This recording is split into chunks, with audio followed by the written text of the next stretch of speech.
से हम यहाँ पे महाराष्ट्र में आए हैं, तो हमारी मांग है कि अपना रोड बन जाए। इसके कारण हमारे मराठी में बोलना।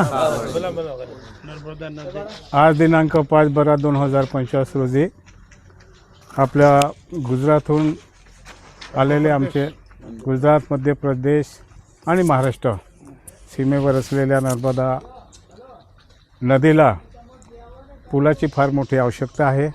नर्मदा नदीवर पूल झाल्यास गुजरात, महाराष्ट्र आणि मध्य प्रदेशच्या लोकांना दळणवळणासाठी फार मोठी सोय होणार असून या मागणीसाठी आम्ही धडगाववासी, मी धडगाव नगर पंचायत अध्यक्ष, आमचे ज्येष्ठ नेते पवार समाजाचे ज्येष्ठ नेते हरसिंगदादा पवार आणि त्यांचे सहकारी आम्ही आज 5/12/2025 रोजी मध्य प्रदेशहून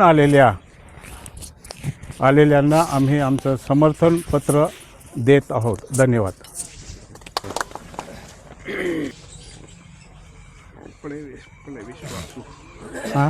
आपले विश्वासू